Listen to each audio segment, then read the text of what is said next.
This guy I know, Aphid, I don't know if he's my friend, but he's somebody who's known to me.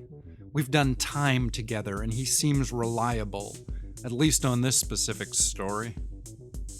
He said he was hitchhiking from Vancouver to Hope, and some religious nut took him a couple of hours off the highway to try to talk Aphid into joining some freaked out church. Aphid had managed to get himself loose from that scene, but it left him lost. He was in the middle of nowhere and it was getting dark and he was walking. And he says he found this gas station just outside of some little shit town, one of those little spots on the map that's home to maybe 2,000 people, maybe less. So he goes into the gas station because it's dark out and it's kind of cold and it started to rain. So he wants to stay inside the place, but he looks like, well, like how he looks. Like a transient punk. The sort of guy you can't trust alone in your place of business. His hair's all grown out and messy. He's been wearing the same set of clothes for the past 2 weeks, sleeping rough on the street and in bus stations. Everything on him was starting to fray, even his backpack. Even his shoes and socks were full of holes, so his left big toe was popping right out the side of his sneaker. Aphid knows this, knows how he looks, knows the guy behind the counter is going to be eyeballing him, so he can't just hang out doing nothing. He's got to have a purpose. And then he sees, in the back of the place, is this big, black arcade game with nothing written on it. No name, no label, no nothing. Aphid fishes around in his pocket, finds a couple of bucks, and asks the counter dude for change. All quarters. The counter dude is this old-looking hippie guy with a big mustache, but not like a relaxed, chill hippie. More like one of those super intense hippies who wind up becoming history teachers or joining the army. Not a cool guy by any means.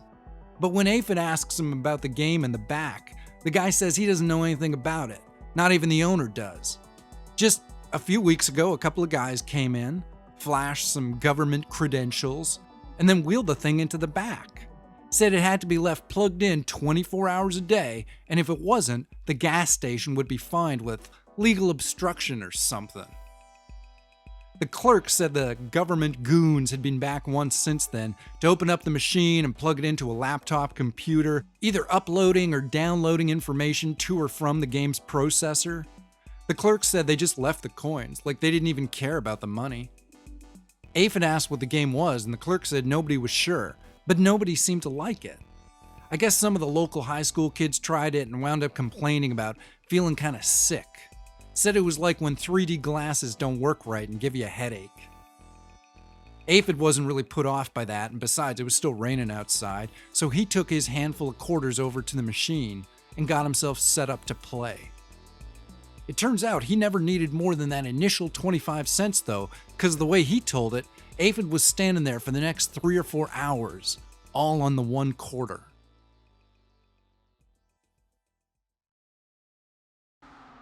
He said the game started with all this geometric stuff, like a weird polygon shooter, but with some sort of fractal engine that kept the world splitting into smaller and smaller versions of themselves. That was only the first level as it turned out though, as after about 15 minutes of that style of gameplay, the game sort of mutated into something new. The clerk, who I guess was half watching from up behind the register, said that nobody had ever seen the second stage of the game. They hadn't even known that there was a second stage. But Aphid had made it there on his first go. Aphid was a real gamer though, like a for real gamer.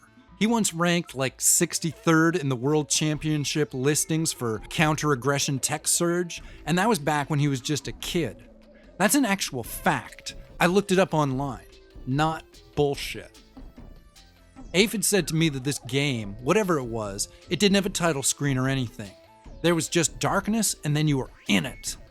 Aphid said that gradually what it became was this sort of puzzle-solving epic quest that was less about reflexes and spatial awareness and more about being able to intuit the meaning of different forms of visual myths.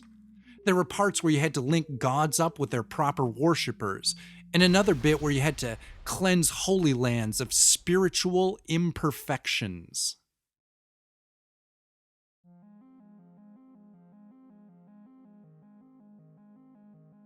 Aphid said that after the first hour, the game started to get this sort of hold on him.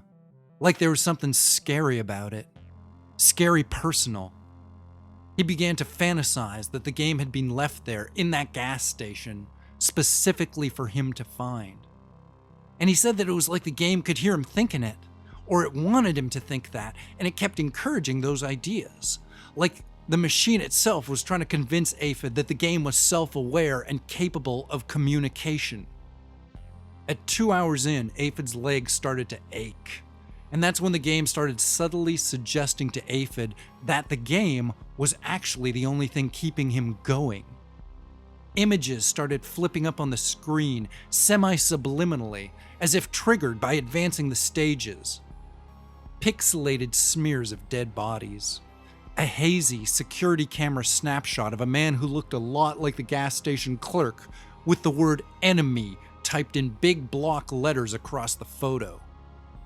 Beheaded corpses, scrambling to avoid some looming threat hovering just out of sight.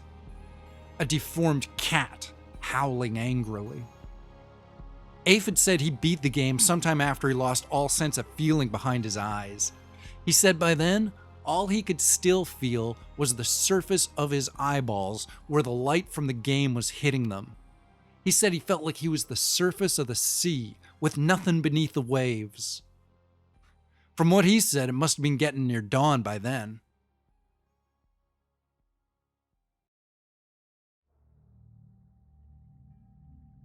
When the game finished, and the unseen hands had been put back in the mountain of torment, and the glory of the Absolute had been established throughout the galaxy primeval, Aphid was presented with a question. A choice.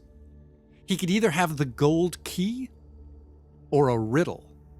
And he chose the riddle.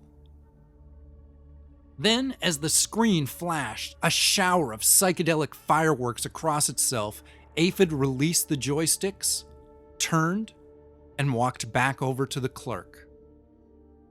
He said he felt like he was watching himself from within himself, but instead of being in the front seat, in the driver's seat, now he was sitting in the back. His hands were off the controls, but he was still moving. Still thinking, still acting, or something was inside of Aphid, and it was acting like him, acting for him. A shadow from deep inside the back of his mind had taken on the form and structure of a conscious will, and now it had a hold of Aphid's life.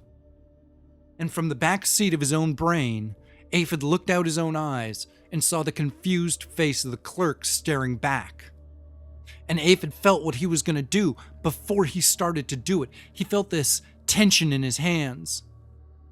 He felt something sick rising up in his empty stomach, like the nerves of his guts were going to entangle his heart and choke it to stillness. And Aphid saw his hands reaching out. Then everything got kind of dark.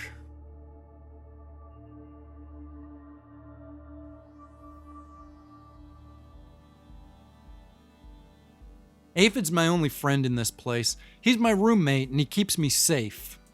Nobody messes with him, not after what he did. And then what he did again. And again, and again. Aphid's not getting out of here. We all know it. But he doesn't want out. He just wants to be left alone. He spends most of his time drawing these little pictures. They don't look like anything, but he says he's trying to recreate the game. He says the pictures aren't supposed to look like anything because he can only attempt to recreate the emotional sensations the game produced. Aphid thinks maybe the game is something that's been around inside our species for a very long time. Hundreds of years, hundreds of thousands of years.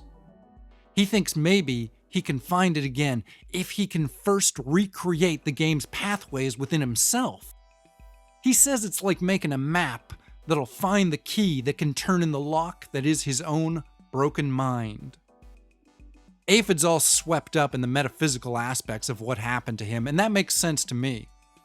Personally, I think it was some sort of government brainwashing experiment, using subconscious cues and patterns to mess with his mind until he broke. But Aphid says he feels like he was plugged into something that felt primordial. Something older than people and cities and roads and language and culture.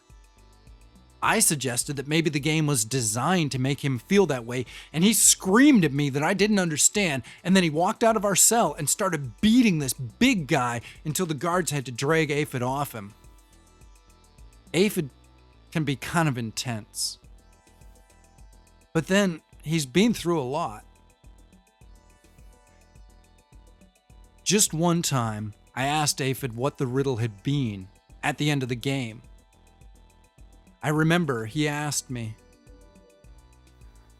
"Who is the one who waits behind all things?" And then he told me that he knew the answer, but he couldn't tell me until it was the right time for me to know. I suspect he is going to resolve his riddle for me. At some point. Eventually.